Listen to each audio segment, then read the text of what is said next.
मान्यवर, जिस जिस तारीख को ये हुआ उसी दिन ये निर्णय हो चुका। मान्यवर, इसके बाद में कल गोगाई जी कहते थे मोदी जी 24 को पहलगाम जाने की जगह बिहार गए।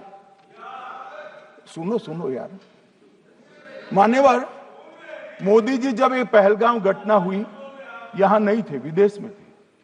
आने के बाद तुरंत सीसीएस बैठक की और मोदी जी जिस दिन बिहार गए उस दिन पहलगाम में कुछ नहीं, कोई नहीं था, सिर्फ राहुल गांधी थे। सारे लोग चले गए थे, सारे लोग वहां से अपने अपने ठिकाने पर चले गए थे। मगर इन्होंने एक बात कही, उस पर मेरी आपत्ति है मान्यवर। उन्होंने कहा 24 अप्रैल को चुनावी भाषण किया। मान्यवर, देश का नेतृत्व करने वाले देश के प्रधानमंत्री की फर्ज होती है कि देश की संप्रभुता पर, देश के नागरिकों पर अगर ऐसा जघन्य हमला होता है तो जनता की भावनाओं के अनुरूप जवाब देना चाहिए। मान्यवर, मैं आज आपकी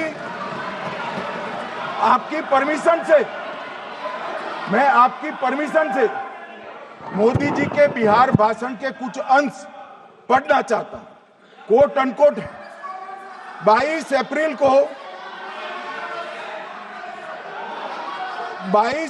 को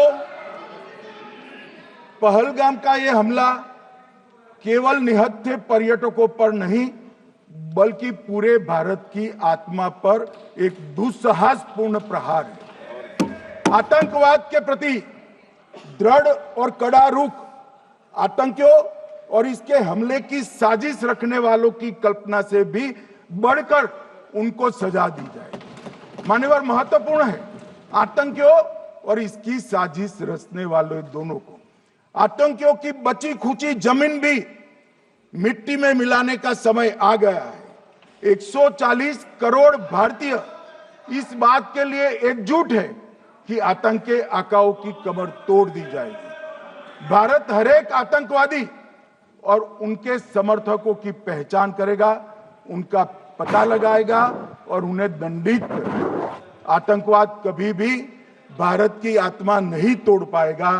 न्याय सुनिश्चित करने का मैं हर संभव प्रयास करूंगा। अनकोट। अब इसमें किसी को चुनावी भाषण दिखाई पड़ता है तो उसकी समझ शक्ति पर बहुत सारे सवालिया निशान लग जाते हैं। ये चुनावी भाषण नहीं है, आतंकवाद के खिलाफ लड़ने का 140 करोड़ भारतीयों का प्रतिघोष है जो मोदी जी ने वहां दिया। इनको चुनावी भाषण दिखाई पड़ता है। जैसे चश्मे होते हैं ऐसी ही दृष्टि होती है। मान्यवर, इसके बाद 30 अप्रैल को मान्यवर 30 अप्रैल को सीसीएस की बैठक हुई। पहले 23 को हुई थी। उसमें सशस्त्र बलों को पूर्ण ऑपरेशन की फ्रीडम दे दी गई। प्रधानमंत्री मोदी जी ने सीसीएस की उपस्थिति में रक्षा मंत्री, एनएसए और सेनाओं के प्रमुख के साथ बैठकर पूर्ण ऑपरेशनल फ्रीडम देने का काम किया और इसके बाद ये ऑपरेशन सिंदूर हुआ। मान्यवर, ऑपरेशन सिंदूर 7 मई को रात को 1:04 से 4 मिनट से 1:24 तक चला। उसमें पाकिस्तान के 9 आतंकी ठिकानों को ध्वस्त कर दिया और पूरी दुनिया ने इसके दृश्य देखे। साहब, इससे बड़ा संयमित हमला नहीं हो सकता। आजकल दुनिया में युद्ध चल रहे हैं, हम देख रहे हैं, बच्चे मर रहे हैं, महिलाएं मर रही, निर्दोष मर रहे। हमने 9 आतंकी अड्डों को समाप्त किया परंतु एक भी सिविलियन नहीं मारा गया, केवल और केवल आतंकी मारे गए। स्थान थे मरकज सुभान अल्लाह बहावलपुर, मरकज तैयबा मुरीद के, महमूना जाया कैंप सियालकोट। अरे नाम सुनो, काम में आएंगे। सरजाल camp Sialkot, Sawai Nala camp Muzaffarabad, Syedna Bilal camp Muzaffarabad, Gulpur camp Kotli, Barnala camp बिंगबर्ग और अब्बास कैंप कोटली।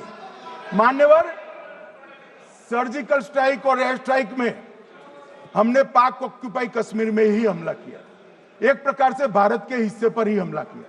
पाक ऑक्यूपाई कश्मीर हमारा ही है, तो हमने तो हमारे हिस्से में हमला किया। मगर इस बार 100 किलोमीटर अंदर घुसकर पाकिस्तान की भूमि पर आतंकवादियों को तबाह करने का काम। और मान्यवर, ये आतंकी के ठिकानों पर हमला हुआ, इसमें मारा कौन गया? हाफिज मोहम्मद जमील जैसे मोहम्मद के प्रमुख मौलाना मसूद अजहर के बहनोई, मुदस्सर खादियान मरकज तैयबा मुरीद का प्रमुख, याकूब मलिक जेएम पदाधिकारी, मोहम्मद हमसा जमील जेएम ऑपरेटिव, मोहम्मद यूसुफ अजहर गंभीर रूप से घायल था फिर मारा गया, जैसे मोहम्मद का आमिर मोहम्मद हसन खान गंभीर रूप से घायल था फिर मारा गया, जेएम ऑपरेटिव मोहम्मद हसन गंभीर रूप से घायल हुआ, अब्दुल मलिक, खालिद अबू अक्स और नोएम मलिक, इनका कोई पता ठिकाना नहीं।